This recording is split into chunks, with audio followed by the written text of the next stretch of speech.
Welcome back. We're going to reconvene to open session. I'm going to report that during the closed session, the governing board met closed session from 6:01 to 7. We took the following action. Number 1, regarding pending settlement offer and general release for parent reimbursement, the governing board voted 5-0 to approve settlement agreement regarding a high school student. Okay, do we have anybody to do the, why don't you do the Pledge of Allegiance on your first, if you wouldn't mind. Thank you so much. Ready? Salute. I pledge allegiance to the flag of the United States of America and to the republic for which it stands, one nation, under God, indivisible, with liberty and justice for all.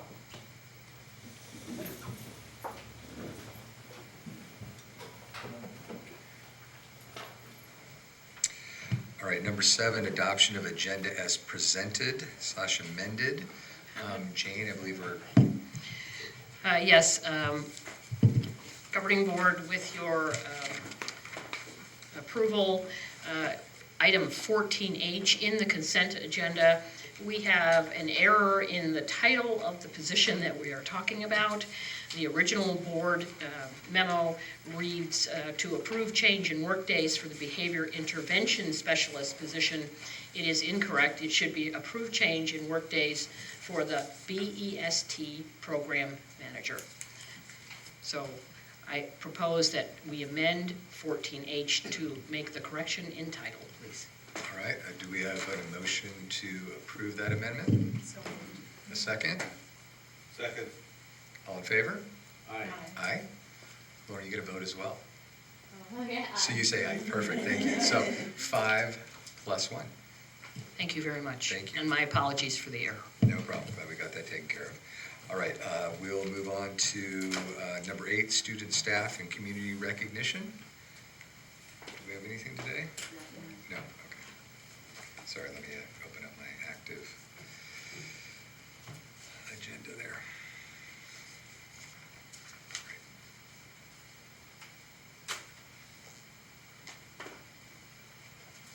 All right, now we're moving on to comments from the public related items not on this agenda.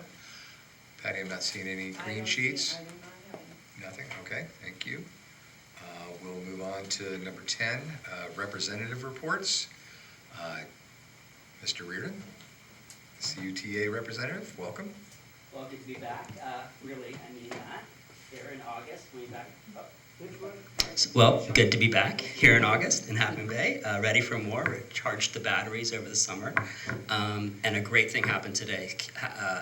Cabrillo Unified has another coup, right? The new hires today who filled this room were really impressive.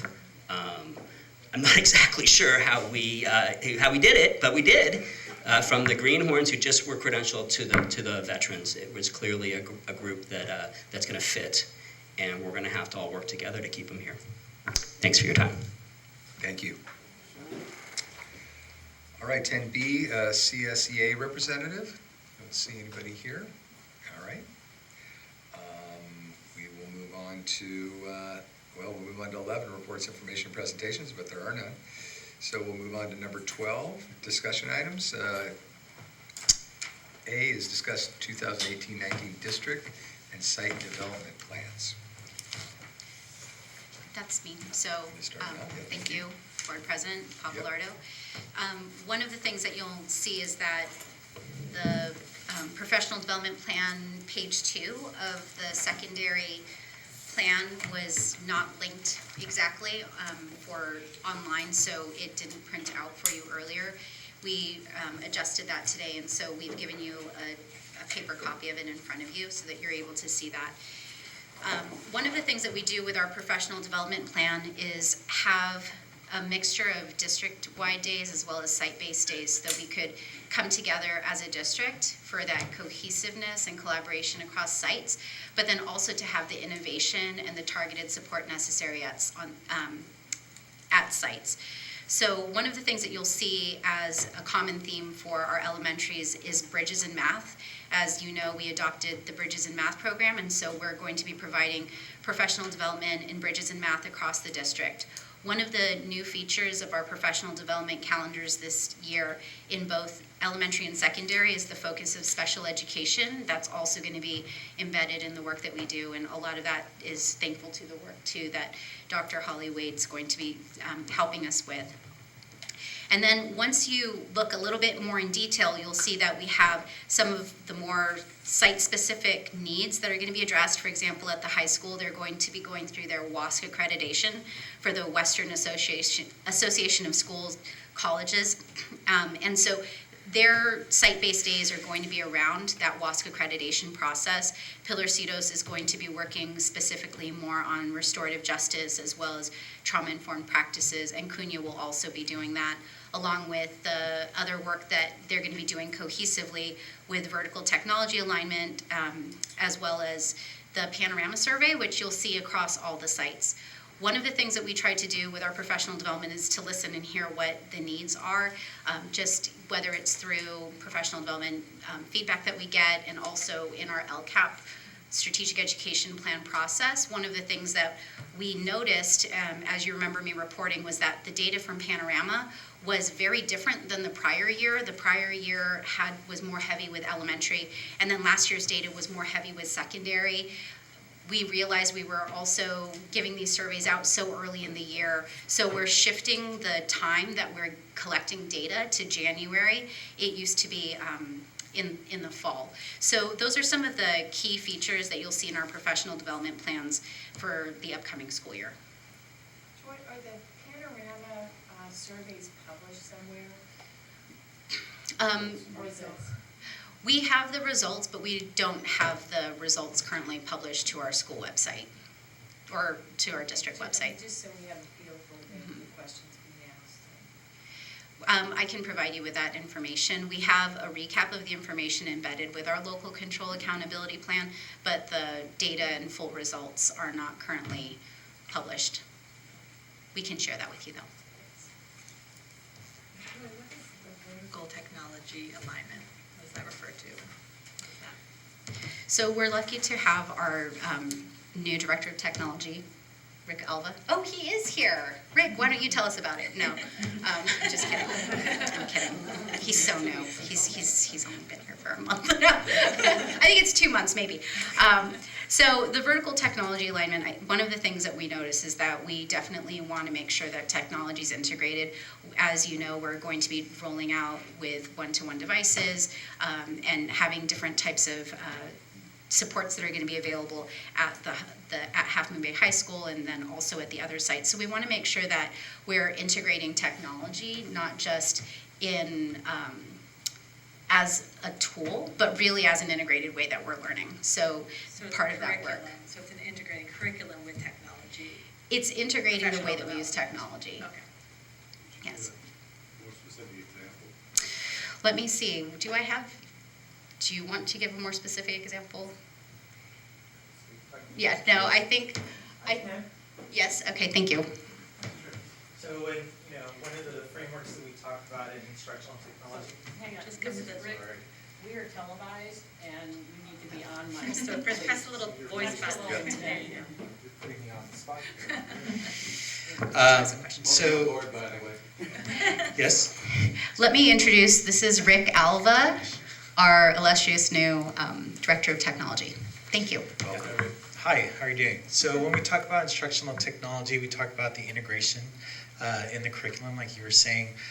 So we use a framework, it's called SAMR. I don't know if you're familiar with it, but it's from substitution, it's the low level, which you see a lot of in early adoptions, using PowerPoint, typing up a paper, and it goes all the way through these other 3 stages.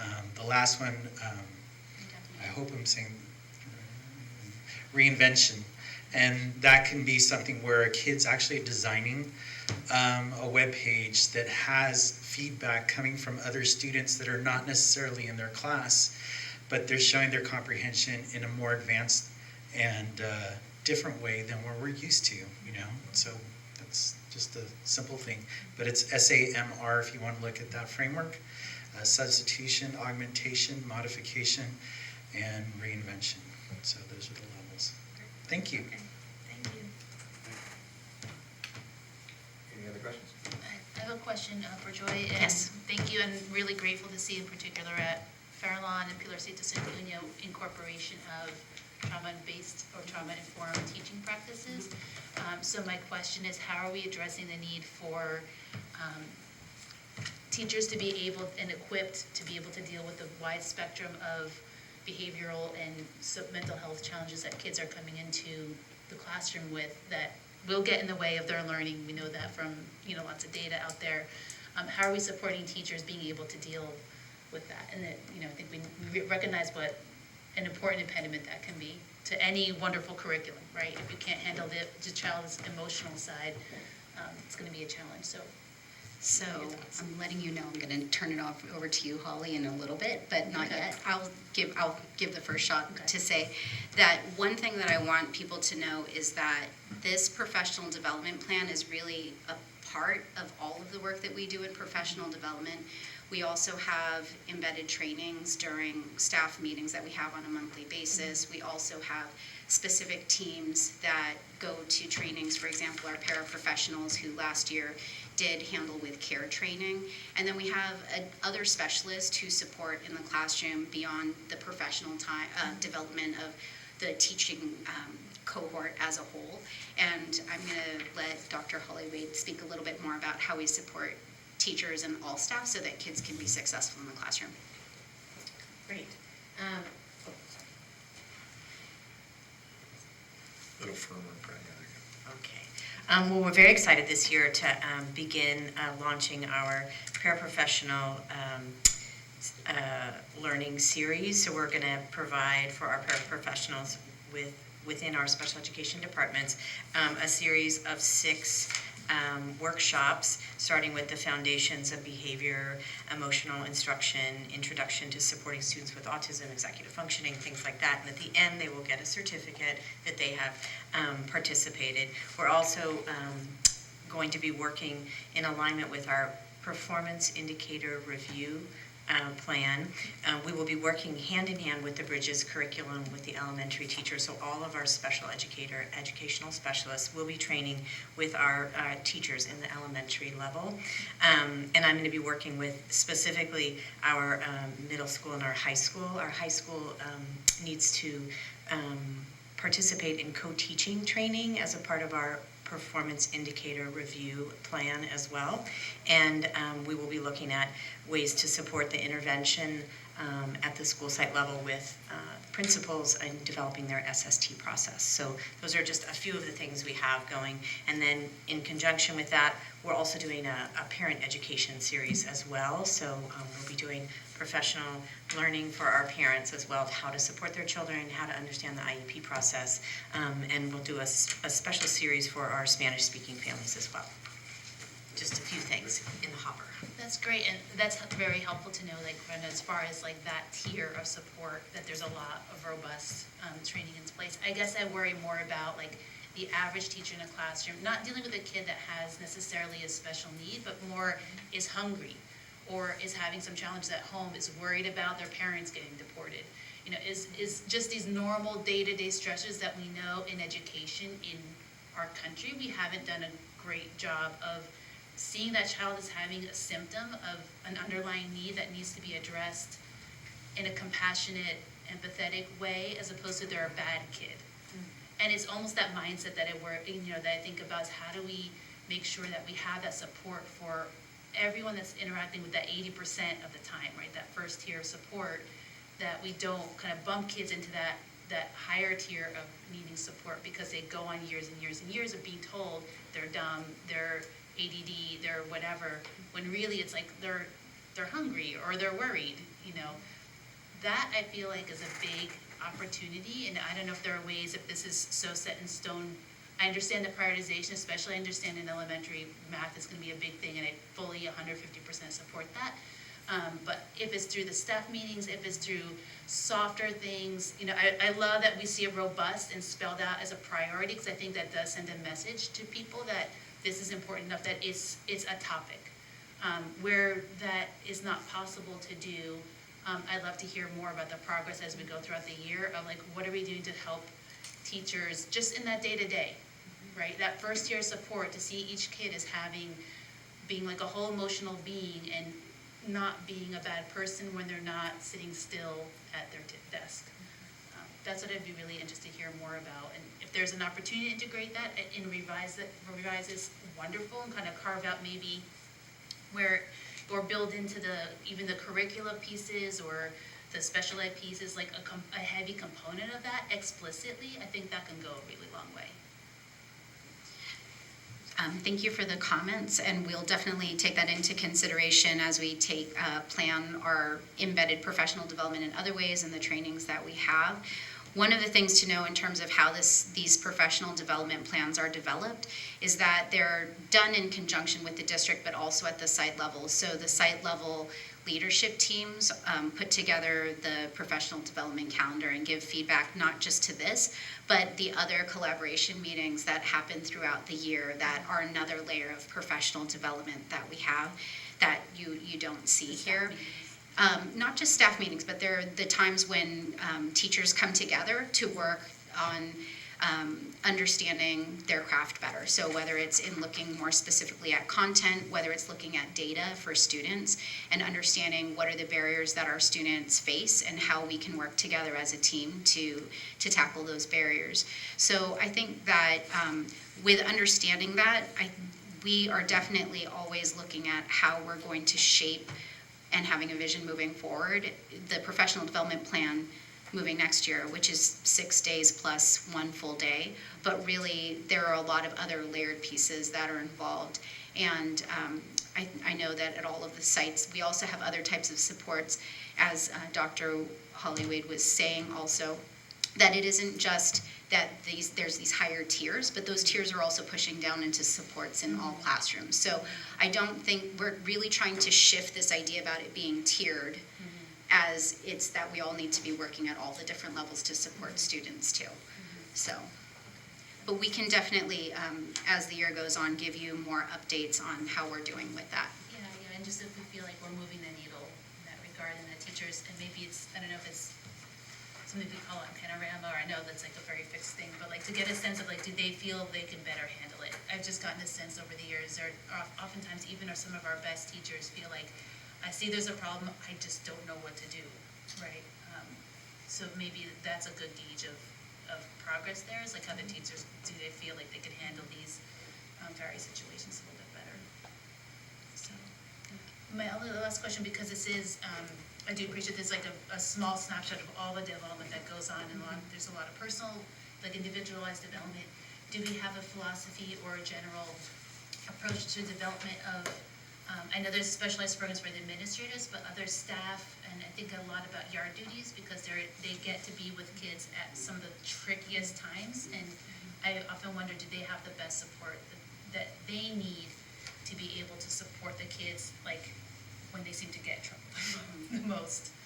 So I think that all the sites have different levels of support depending on who the teams are. I can tell you that specifically if you're asking about yard duty. I can tell you that there are regular yard duty meetings, and I can't tell you exactly when they are, at what sites, but I know that there are regular meetings. And so those are also opportunities to do on-the-job training. So I think that one of the ways that we think about, especially as administrators being educators at heart, is that we take all the opportunities as learning opportunities. And so that's where you'll see positive behaviors, interventions, and supports, and the ways that we talk about those expectations on the playground, but also helping to set the expectations for the yard duty as to how to deal with those different types of situations. One of the areas that we're going to be looking at, and this is also in the local control accountability plan, is really analyzing data around behavior also to help everybody start to see different types of trends. Because I think that while we do understand that behavior is individualized, we know that there may be triggers that are actually more institutional, if you will. I'll give you an example. For me as a principal, I knew that the first month of school, the most behavior problems were kindergarten. And then at the very end of the year, most behavior problems happen to be 5th grade. There was also a shot up in behavior around report cards when, students were being tested a little bit more and there might not have been the same type of structure in the classrooms. And so those are the different types of ways that we notice that there might be different changes in behavior. And then when we know that and we realize there's a pattern, providing support so that there isn't any longer, oh, it's totally predictable, it's September, therefore it's a kindergartner who's waiting in the office. But putting those supports out there and saying, okay, all extra staff on the playground at kindergarten recess so that we don't have those types of problems too. So that's good. That's good from the operational standpoint to be able to match the resources to the specific needs and customize that throughout the year or throughout any other dimension that, besides time, that's necessary. So, good. Thank you. Just real quick, one more comment and then a question. I did like as well that you have a lot on the British and Mac, just because it's our new program and it's speaking to a lot of elementary teachers last year. There was hope for that needed professional development on that, so that's great. Since just having seen the secondary one tonight, I did have a question about the Cunha's first day, which was the vision for education for the year. I've never seen that in a professional development plan before. Could you tell me a little bit more what that's going to look like? I have talked to Mr. Feldman about it, but I'm going to invite him here if he'd like to speak about it because he'll be more eloquent about it than I will. I actually, it says Vision for Education Year 2018-19. It's about what you're doing on Wednesday next week with your staff. Next week is divided up into three. Wednesday next week is divided up into 3 sections. The first section, we are coming, and it's 3 sections, and it is teacher and admin led. Ms. Longacre, who is our former union steward, I guess is the proper term, or representative, worked with us today actually to develop it. The first hour, we are working on what's our vision for the year. And our vision is safety, patience, and construction, and how that impacts students, faculty, staff, parents, and the general community, and what our responsibilities are around that. The second hour is actually about celebration. We will be celebrating as a staff our CASP results.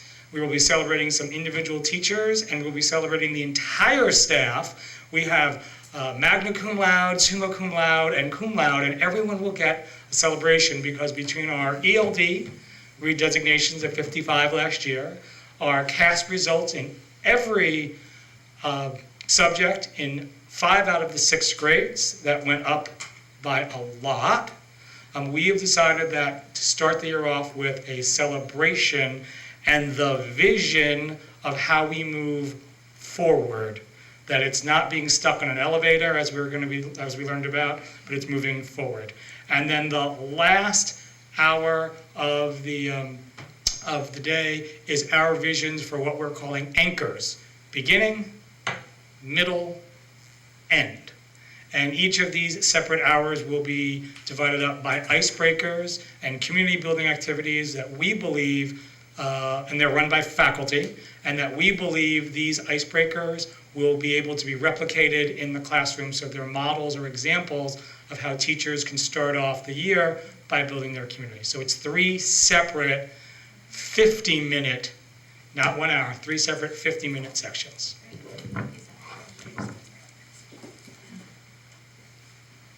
Very thorough, thank you. A quick question, Dr. Wade, on the ADHD and dyslexia. That's a fair line view. Can you educate us a little bit about the district's role in that? Is that how to fully support students who are dealing with those challenges? Is it partially to help teachers identify students who may not be diagnosed and seen some of the behaviors, and how to collaborate with their parents or other resources to help? Well, I would be happy to do that, but that has been generated by Cesar and his team. I apologize. Who's been doing a lot of work around recognizing the symptoms and signs of ADHD, as well as working with their reading intervention specialist, Rachel Sage, on dyslexia. So I will offer the microphone to Cesar. Thank you for the redirect, I appreciate it. Leaving that mic on now. Yeah. They left it on for me, which is great. Yeah. Good evening. Welcome. So we are very happy to report that at our site, In our school single plan for student achievement, we have allocated funding for teachers to take professional development classes. And since my arrival, the teachers expressed that it was their priority to be better equipped to deal, to have tools so that they could provide early interventions for students before we actually began with the special education referral process. And so I am happy to report that about 93% of our teachers took an online class on both better learning tools on how to provide interventions for dyslexia and also interventions for children that exhibited symptoms of attention deficit and hyperactivity disorder. Thank you very much. Thank you. I don't see any other questions.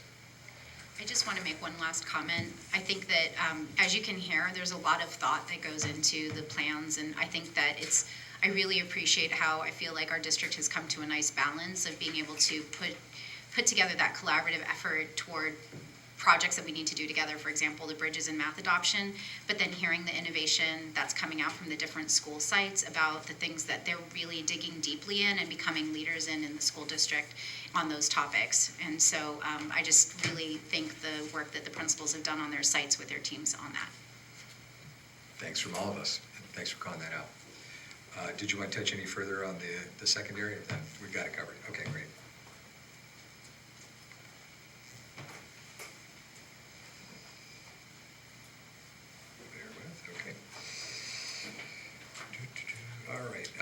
All right, so now we're on to communications, board members. Kurt, would you like to share anything? Turn on the microphone. So, first of all, just to mention that Measure M passed, in case anybody missed that advance.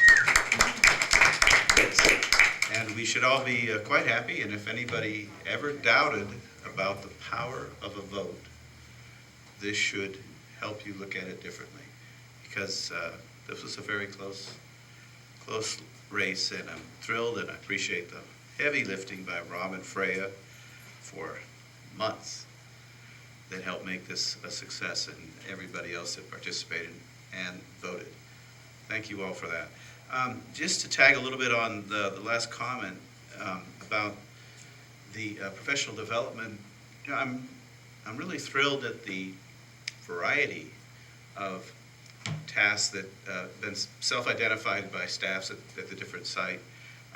And so, for example, the dyslexia part that Fairlawn's taken on as an area of professional development, I hope that the experience the staff has at a particular site with some of these new ideas is good, and that it excites everybody at the other sites to say, hey, you know what, maybe we should work this into our curriculum too, and help expand all our skills at all the sites, because it's always been a little bit of a concern of mine that there's something different going on there's 3 elementary schools, and there's 3 different bands marching, if you will, and sometimes they're in sync and sometimes they're not. And I hope that at some point the whole thing gets mixed together well, so that everybody feels like we're all doing the same thing we're doing as much as we can, and we're constantly refreshing ourselves and try to find new areas in which we can enrich our professional development and things that really move us forward in the ability to reach all of our students, even if they're a small percentage of the student population at a site. That's really the end of the comment. Thank you all.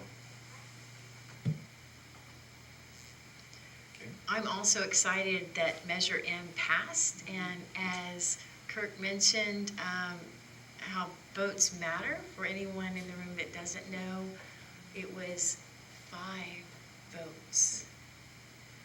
5 votes. That's not a lot. And so... 9,000 cast, approximately. Yeah. wow, that's just, it was so close. Whether it's Measure M or whatever calls to your heart and you're passionate about in community, it's worth getting out to vote.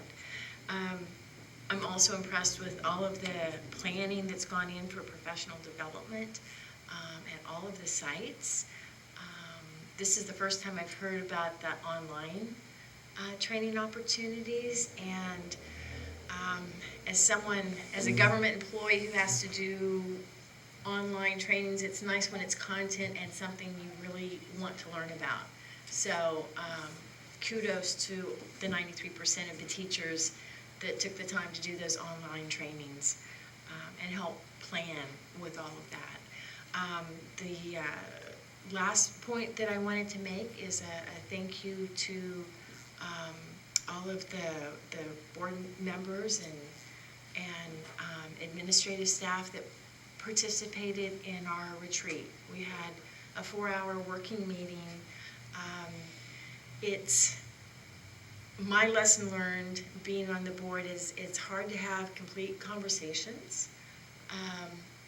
And while our public meetings are wonderful, knowing that we can start to think about long-term planning and have the opportunity to ask questions that start with "I wonder," and some of it that,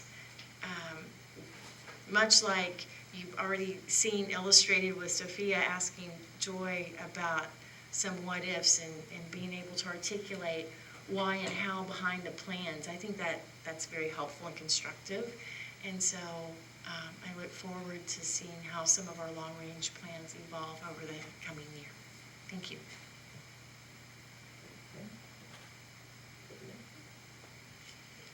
Also could not be more grateful about the results of Measure M. Thank you to every single vote and every single member of our community that went above and beyond to support. I think it's a wonderful example of something we are so highly dependent on in education, which is the big hearts of people in the community.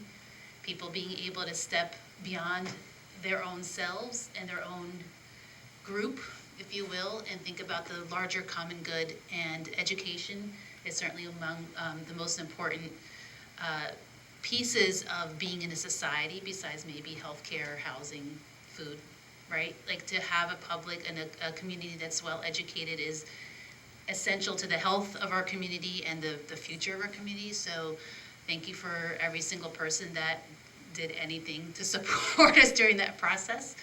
And it's essential. So I think, I look forward to the many facets of partnership that it will take to keep this wonderful, world of educators together, with working with parents and families to keep doing the right thing through all the rough times and the celebrations. I think that's what it's going to take, is that partnership and pulling each other up, lifting each other up constantly at every opportunity to have those open, hard conversations that need to happen, but also to do so in a very positive, forward-looking way. So, thanks for everybody that contributes to that day in, day out.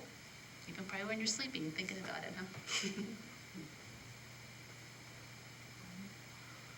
First, I want to say what everybody's already said, but thank you to everybody here on the board and the district, the staff, the teachers, the parents, the students, and the community members who voted for Measure M, and all those last 5 votes that got in their votes to make that pass.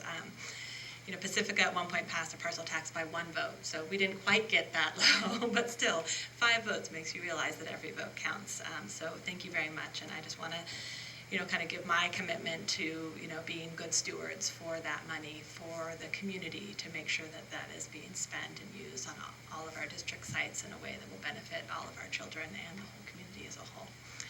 Also, I just want to let you all know that I have decided to file tomorrow to run again for school board. So on a personal, a lot of time thinking about it over the summer and thinking back on the last 8 years and all of the work and all the things that I've learned, and looking forward to the next 4 years. If the community chooses to elect me again, I would be happy to continue that role of trying to move the whole district forward and help provide that funding that's necessary and provide that oversight and community communication, which I think is so very important. So anyways, thank you all. Same feelings about Measure M, but I do want to talk a little bit about the learnings as we went through the campaign process, which was, and it was a very close vote. And frankly, when we had initially polled, it was far greater in favor than the final results came out. And I think one of the issues was, while we live what's happening in the school district, everybody in this room, on a daily basis, most folks don't, right? Obviously, they're removed from what's happening in the district, and they're removed from what exactly we're doing with bond funds, the last one we passed. And we need to do, and we've already started, but we need to do a better job of inspiring insight for the community across the board, so everybody has a chance to know about how that's money being spent and why to serve our students. And that they have a chance to participate in the process by participating in board meetings. And we're also, of course, going to have an oversight committee, and we will need members to participate in that. But I welcome all of those who still have questions to go to the Cabrillo website. It's you'll find it very informative about where things stand and what projects, and as we move forward, that'll be the place to land and be informed about what's going on with the money that you decided to help us support the students with here, $99 million, along with some remaining monies. What's our total bond money that's still with the 99 plus the remaining? Okay, so we would just have about $122 million to continue with the refurbishment of the coastside facilities and technology and training that's affiliated with that. So it's very exciting.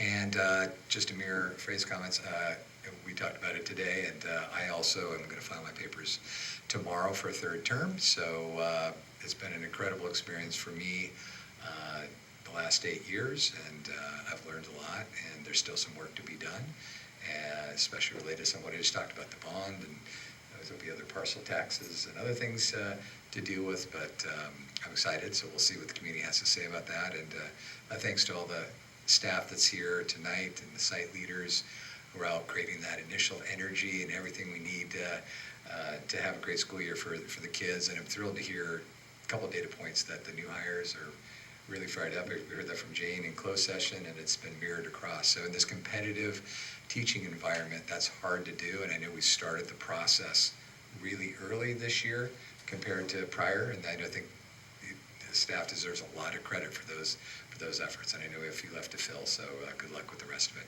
So that's it for me. I'm back on. Okay, and all right. Lauren, it's your first time, so welcome our new student representative from the high school. First time talking about what's going on in the district. I don't know how much you've got with the summer being up. Right now I just have a report out for the high school because Great. I'm not yet in contact with the other schools, Makes but I'll sense. have a report next meeting. Welcome. All right, so the high school is preparing for our 2018-2019 school year starting on August 20th, 2018. As you know, we have many new additions for this upcoming year. We are especially excited for our new bell schedule and Chromebook system. Our new bell schedule will benefit students by having our advisory period on Wednesdays instead of Fridays and hopefully decrease traffic congestion from other schools. Instead of having a set of Chromebooks in every classroom, every student will now receive their own Chromebook to take back and forth to school. This way, every student will have access to technology at home, and I know that can be a problem in some households, so I'm excited about this solution. This morning, our leadership students met, and we were preparing to welcome the freshmen at their orientation on Monday. I was working with Mr. Papalarda's daughter as president, and yeah, we're super excited for that, for the upcoming year. Fall sports are in full swing and ready for their seasons, and we are looking forward to another wonderful year at Half Moon Bay High School. You did a great job for your first time. Welcome. Thank you. Thank you. Ms. Euster? So I echo the huge thank you to this community for Measure M. We are so excited to get started, and you can look for lots of activities starting up this fall with both short-term and long-term goals for the use of the bond funds. One little addition I would make to the report that just came in about the Chromebooks that you heard. Those Chromebooks are also going out with hotspots in them, because we're aware it's not just the device, but we also have to have the ability to access internet. So they actually come out with hotspots in them. So even if you don't have internet at home, you now do. So we're very, very excited. And we're also looking forward to finding out, so now we're finally going to find out where the real dead zones are on the coast and in relation to our students. So we have huge thank you to T-Mobile, because the hotspots are a courtesy of a program we qualified for with T-Mobile, and so that they are free for year one. So we're extremely pleased and very, very excited about this programming going on at our high school. In answer to, I know what will be the next question is, yes, we're going to examine the program in the middle school. It is the next location. So we'll be in contact with middle school parents, and so we're examining this. At a minimum, we'll be upping the number of Chromebooks that are in the middle school. There are still some places where we're a little light. And then we'll also be into the, so here's the immediate bond money. This is Measure M going to work right away. The Chromebook programs, the beefing up of Chromebook. We also will hit the refresh cycle, so of the little devices that the little kids have. So we're upgrading those. We're upgrading our computer laboratories. We're right away starting to work on a lot of other areas. So, for example, the lights now, to get them all the way up Lewis Foster Drive, so we light up Lewis Foster, so our kids walking up and down the hill. You've seen the 4 or 5. Now they're going to go right up Lewis Foster. So very exciting. So a lot of both short, mid, and long-term type of work on the bond. And so 5 votes matter, and thank you, thank you, thank you. Anyone who thinks that it doesn't matter, it does. Extremely excited. New teachers, you've heard about our new teachers. Next week, our teachers return to us. You know, it's like we come out of hibernation now. We've kind of been chilling out over the summer a little bit, and now the reason why we're in education and the reason we do these jobs have just about returned to us. Our parents are very happy to give them back to us by now most of the time, but we're just so excited. We can't wait to see the little ones on their way into Cabrillo Unified and the seniors who are on their final year and going to just have a fabulous year and watch them graduate with great pride at the end of this year. So looking forward to a fantastic school year. It's going to be, every year I say it's going to be fantastic, and every year gets better than I expect it to be. And so I can't wait to see what this year holds for all of us. Thank you, Jane. All right, we'll move on to agenda item 14, consent items. Do I have a motion to approve the consent agenda as amended? So moved. In a second. Great. All in favor? Aye. Aye. All right, 5 plus 1. Okay.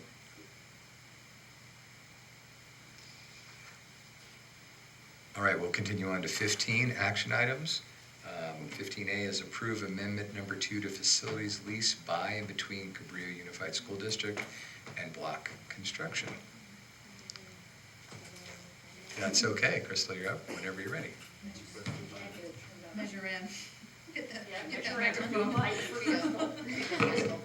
All right, let's go over here. We'll just stretch this over a little bit.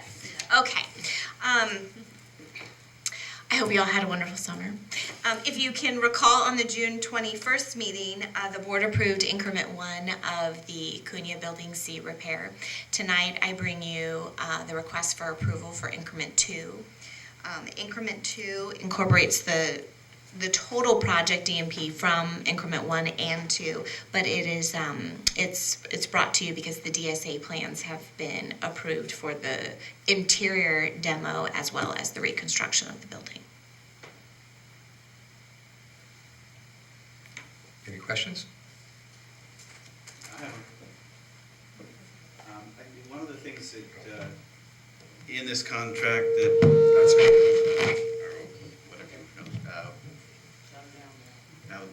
Crystal's is working, you can turn off your other one. Going back to my.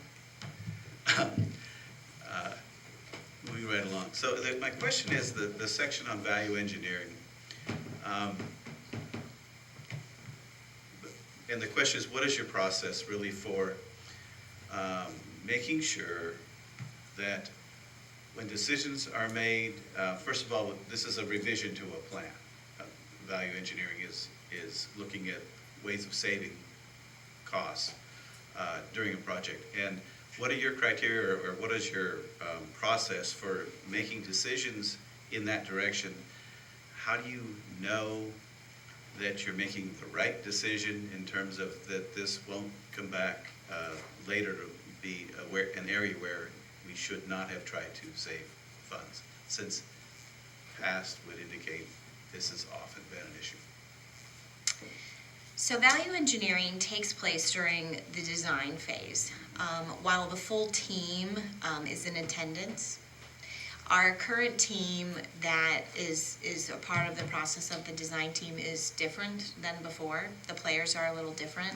We now have a water envelope consultant that looks at all of the design of the buildings that the district will be constructing, all of the materials that are used, and has a stamp of approval that that is the best material and best type of design to build in our conditions. That is something new. The district did not have that before. The structural engineer is also present to make sure that the structural integrity of the building remains strong. The DSA inspector, we do have a different DSA inspector than we have before. That credentials are far greater than the previous DSA inspector we previously had. The general contractor is also there.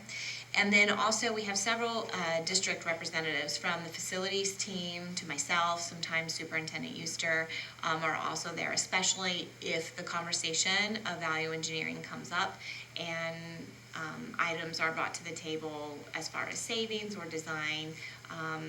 Sometimes it's savings by design. Sometimes it's just a different mechanism that we happen to luck out that the costs are less. Still fall into that. Then, of course, the architect is also present. You know, the process of value engineering and having the entire team there is the way to ensure that the change in the design will not affect the function and inhabiting the building, right? That everything that we design in the building works correctly. So where sometimes the challenges occur is that the design may be correct, and so do you have an expert builder on your hands that is building according to the design, and is your builder questioning some of the designs by the architect? And with the lease-leaseback method, it allows that process to happen. It allows the needed time that needs to take place happen through these weekly design meetings, and it's a very collaborative effort, which is different than the mechanism that was used to build Building C and the prior buildings of this district. Wonderful. Thanks very much.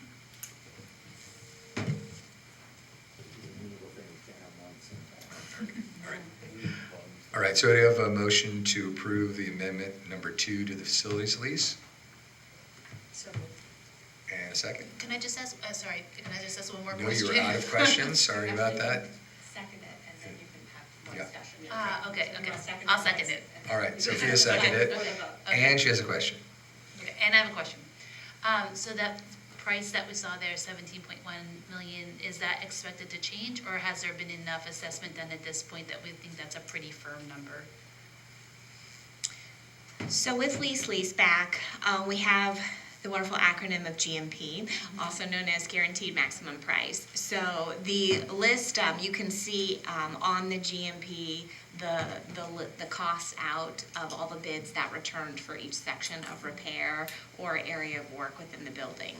Then there's also a significant, especially with this project, a significant amount of contingency that is built into this project. So in theory, because of the type of project that we have, the 17 million is the worst case scenario, and then we just continue to go down from there. for the general contractor to access any of the contingency money, there's also a process. It's in the contract. They have to have my approval. I mean, there's all different sorts of things that we have to go through. That 17 million also includes increment 1, which was the demo that was brought in June. Thanks. All right, all in favor? Aye. Aye. A 5+1 again. All right, we'll move on to 15B, adopt resolution number 13-18 certifying to the Board of Supervisors, San Mateo County, all proceedings in the June 5th, 2018 general obligation bond election. Jane? With great pleasure, I bring the certification of the election results for you to adopt, which is the victory of Measure M. And then corresponding to it, the immediate creation of citizens oversight. So look for that to appear into the September. So we already have one oversight, and we're now working on the mechanism now that we have two, whether we're combining committees or what we're going to do. But you'll get a full. But we will be in full compliance. We have 60 days to bring it up and active. Fantastic. May I have a motion to approve? Motion to approve. Great. A second? Second, thank you, Kim. All in favor? Aye. All right. Is it? Yeah, oh, it's all roll. Yep, sorry. Aye. Aye. Aye. Aye, thank you. Aye. Wonderful. All right, everybody's in. All righty, 15C. Approve Cabrillo Unified School District Governing Board policy updates and adopt the proposed revisions as recommended by the CSBA. Jane, you're up again.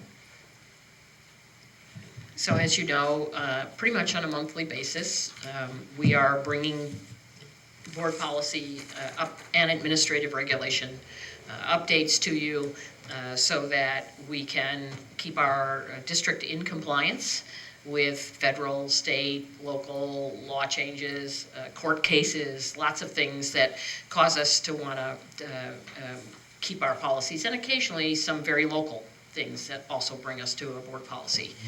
So we're almost caught up. So we're really, we made a big concerted effort over the summer to really make sure our board policies were in good shape. So we have, I think, 6 of them for you, 6 or 7 of them for you this evening. They range the gambit from the new laws that have to do with reserves and finances, which is our budget, our food service operation cafeteria, which talks about we can't shame kids who can't, and I think that's important, that because you can't afford to pay for lunch, you may not be shamed, you may not be treated differently, and so this makes quite clear that we don't let kids go hungry and we don't treat them differently because they're on some kind of free or reduced lunch. And then it has a wonderful revision, which is long overdue, that lets us do some things with the extra food that we have. The old regulations, we used to have to throw it out. By the regulation, you have to throw out perfectly good food, which could feed people. Now we can feed people. So we're absolutely thrilled that that policy change, long overdue, has finally arrived. We also have for you the updating of the high school graduation requirements, that the high school exit exam doesn't exist anymore, and so now it's officially being struck from the policy. And we also have talked about the student assessment, which you may not know is the California Assessment of Student Performance and Progress, known as the CASP. Has both the summative, which we all take at the end of the year, but then there are some formative assessments, voluntary, but that kids can take. Evidently, some districts have been using this as high stakes, you get into honors program, you don't. And the board policy says absolutely not, that these tests may not be used in that. I didn't even know somebody did that, quite frankly, because we just don't do it. But now it's in black and white, which Do our teachers use those state intervals, or do we use, we have a mixture of different formatives, so some teachers like to use some of the questions off of them, but nobody uses them to decide what courses you get into or you don't get into. So I was kind of surprised when I saw it. I went, really? Somebody did this? So now it's in black and white, so absolutely clear. And then it also talks about finally Title I and the updating of Title I, which is always, we know, it is to supplement and not to supplant. And so this now brings it up to date in terms of the local control funding formulas and the state. And that's where we are right now with the board policies. Thank you, Jane. May I have a motion to approve? Second? Second. Thank you. Any other questions in addition to Frey's? I have a comment. I was really delighted to see this law, SB 557, which, as it's stated here, authorizes donation of unused, unopened foods to a food bank or other nonprofit charitable organization. And it's incredible to me that this was not law before, given the level of food insecurity in this world, in this coast side, everywhere else. So this is just probably the most exciting thing to be in a board update in a lot of years. All right, all in favor? Aye. All right, 5+1. Well, we had a quick one tonight. We're going to move on to future, anything on Miss Patty? Okay, so future board agenda items. She was checking her watch. Okay, I thought you were trying to get my attention. All right, receive summer school report, receive state of the district presentation. Looking forward to looking at the new one after Jane putting together the first one last year, which was a fantastic way to. Well, last year was the second one. Is it? Okay, it'll be the third. Time flies, all right, beautiful. But a great way for the community to know what's happening in the district, so I want to kudos for that. Approve unaudited actuals, and we will approve Measure M Citizens Oversight Committee. All right, so hopefully we'll have plenty of folks stepping up and having interest in that. And then we'll have future events. Of course, first day of class is August 20th. Also back to school night at Hatch. August 20th, back to school night at Pillarcitos. August 28th at Farallon View. And also August 28th, El Granada Elementary. And on the 29th, we'll be at Kings Mountain for back to school. September 3rd is the long weekend. September 5th, another back to school with the high school. Big lift meeting at the district office on the 11th. Also, that's Super Tuesday for staff development, as well as Chamber Education Committee meeting. Boy, it's a busy day, Lord. All right, and then it's back to school night at Cunha on the 12th, and we'll be back here on the 13th. So thanks for everybody who participated in today's meeting. We are going to return to closed session, discuss a few more items. So good night, everybody.